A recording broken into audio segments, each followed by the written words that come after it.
Student BA द्वितीय वर्ष की क्लास में आप सभी का स्वागत है। कोरोना के इस दौर में अपना और अपने परिवार का ध्यान रखते हुए बच्चों घर में रहें, सुरक्षित रहें और घर में रहते हुए अपनी पढ़ाई पर पूरा ध्यान दीजिए। आज हम लोग बीए द्वितीय वर्ष की क्लास में राजस्थान के इतिहास का जो अपना सेकंड पोर्शन है उसमें आज हम लोग पढ़ेंगे प्रजामंडल आंदोलन के बारे में। इससे पहले हम लोग जनजातीय आंदोलन, किसान आंदोलन के बारे में डिटेल में पढ़ चुके हैं।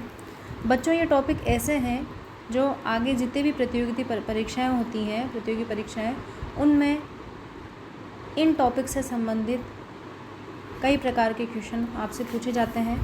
तो राजस्थान के इतिहास में कई ऐसे टॉपिक हैं जैसे प्रजामंडल आंदोलन है, किसान आंदोलन है, जनजातीय आंदोलन है, 1857 की क्रांति है, राजस्थान का स्वतंत्रता संघर्ष है, आगे चलकर आपका राजस्थान का एकीकरण से संबंधित चैप्टर आएगा। तो ये सभी चैप्टर ऐसे हैं जिनमें प्रतियोगी परीक्षा में जब ऑब्जेक्टिव टाइप क्वेश्चन पूछे जाते हैं तो कई तरह के क्वेश्चन इसमें से बनते हैं। तो आगे की को ध्यान में रखते हुए कि आपको अपनी बीए की पढ़ाई पूरी करने के बाद अगर आपको प्रतियोगी परीक्षा की तैयारी करनी है तो अभी से इन बातों को ध्यान में रखते हुए पढ़िए ताकि आपको आगे किसी प्रकार की कोई दिक्कत न हो। तो हम लोग आज शुरू करते हैं प्रजामंडल आंदोलन के बारे में।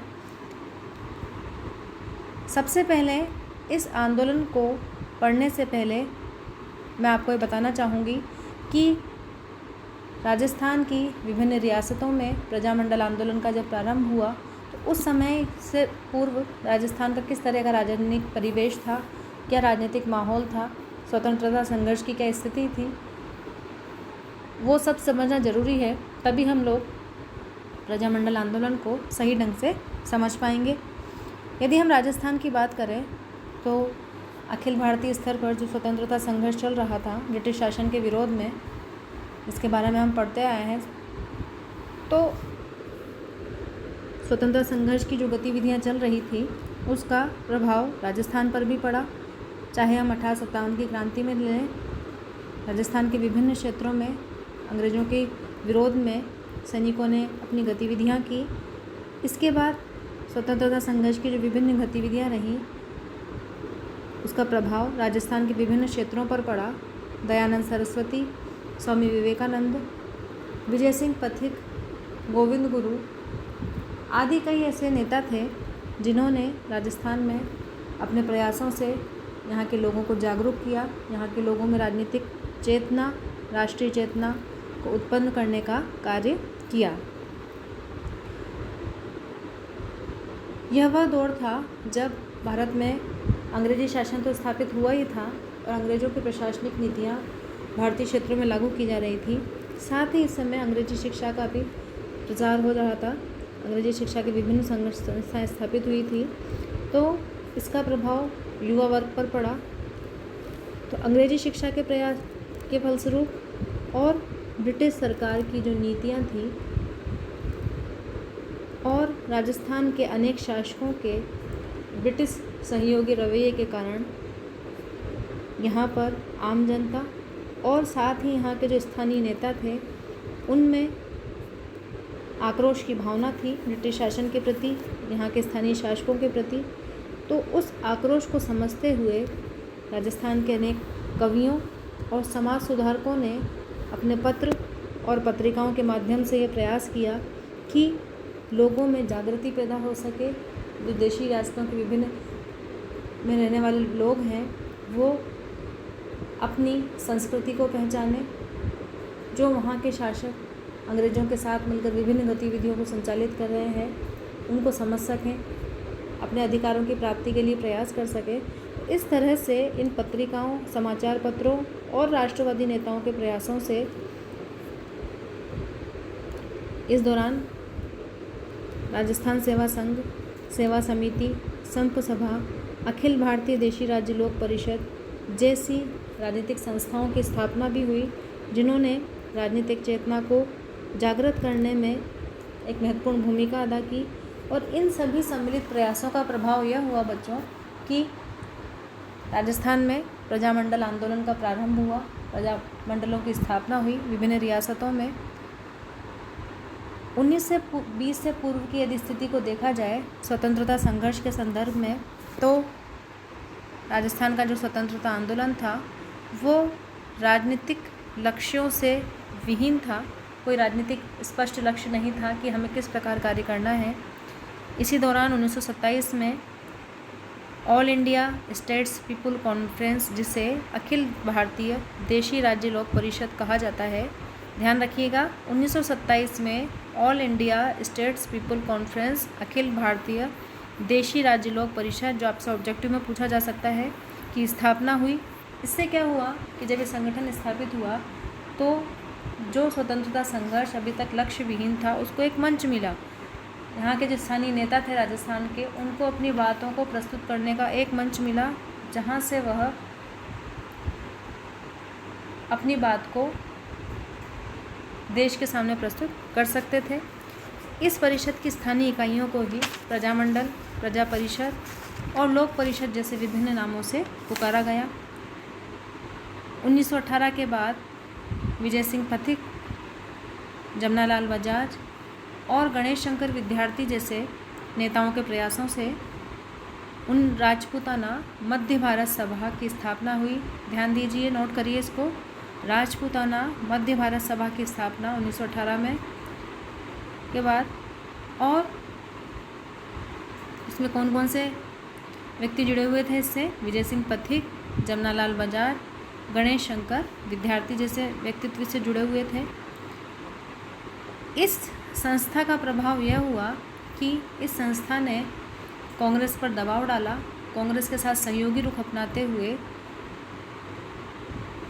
कांग्रेस के नेताओं से प्रार्थना करी कि राजपूताना मध्य भारत सभा को कांग्रेस की सहयोगी संस्था बना लिया जाए, ताकि भविष्य में जाकर कांग्रेस के माध्यम से राजस्थान के लोग अपनी बातों को अखिल भारतीय स्तर पर प्रस्तुत कर सकें। 1920 का जो नागपुर अधिवेशन हुआ कांग्रेस का बच्चों, उसमें क्या हुआ कि राजपूताना मध्य भारत सभा कांग्रेस की सहयोगी संस्था बनकर कार्य करने लगी। इस सभा के 1919 में अमृतसर में, मार्च 1920 में अजमेर में और दिसंबर 1920 में नागपुर के अधिवेशन आयोजित हुए कांग्रेस के। इसके माध्यम से राजस्थान के नेताओं ने कांग्रेस पर लगातार दबाव बनाया और एक प्रस्ताव पारित करवाया, जिसके अनुसार राजस्थान के जो विभिन्न रियासतों के राजा थे उनसे आग्रह किया गया कि वो प्रजा को शासन में भागीदार बनाएं, जनता को राजनीतिक अधिकार सौंपें, प्रजा के जो शासन के विभिन्न क्षेत्र हैं उनमें जो वहाँ की रहने वाली जनता है उसको भागीदार बनाते हुए विभिन्न प्रकार के राजनीतिक अधिकार दिए जाएं।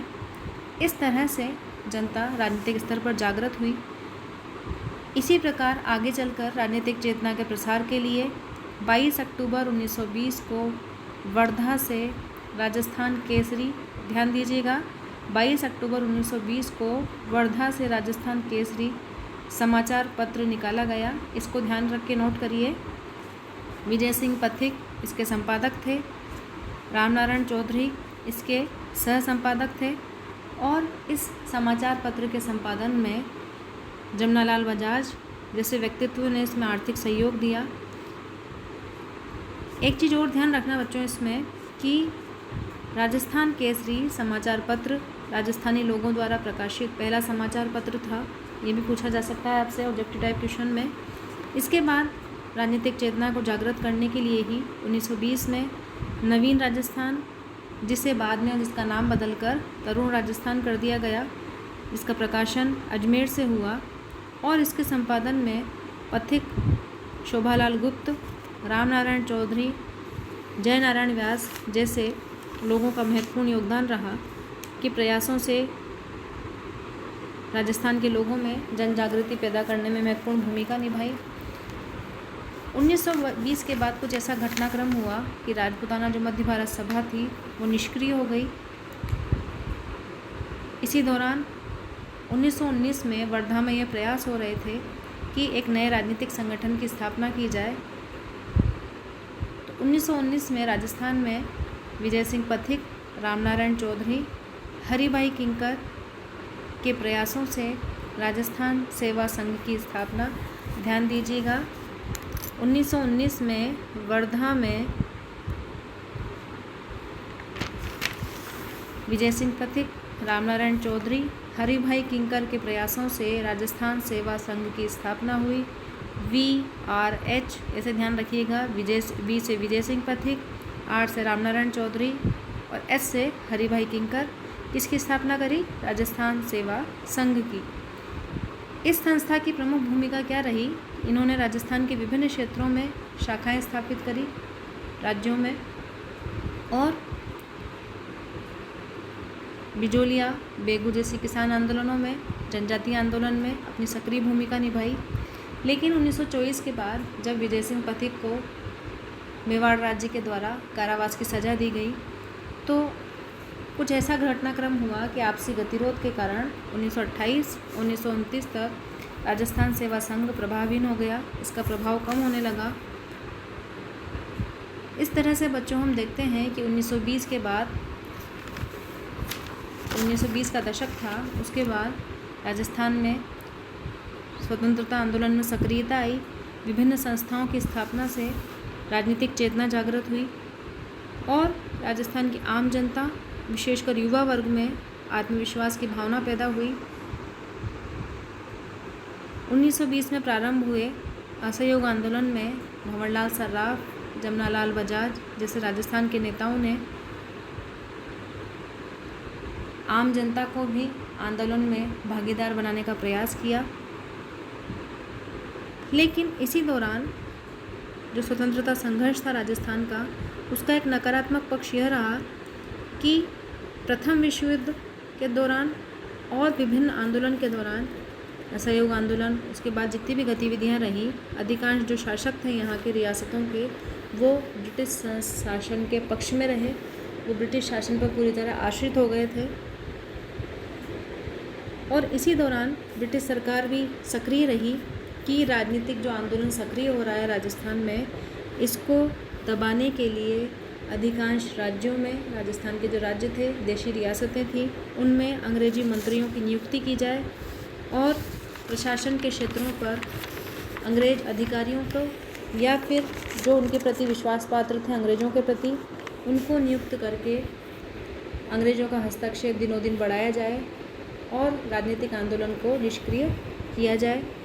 लेकिन इन सभी गतिविधियों के बाद भी राजनीतिक नेताओं के प्रयासों और जनता में अभी तक जो चेतना जागृत हो गई थी, जो उनमें आत्मविश्वास आया था, इससे इसका प्रभाव यह हुआ कि एक तो राजस्थान के आंदोलन को कांग्रेस का सहयोग मिला और इन्हीं के प्रयासों से राजस्थान के विभिन्न रियासतों में प्रजामंडल आंदोलन की शुरुआत हुई, जिसने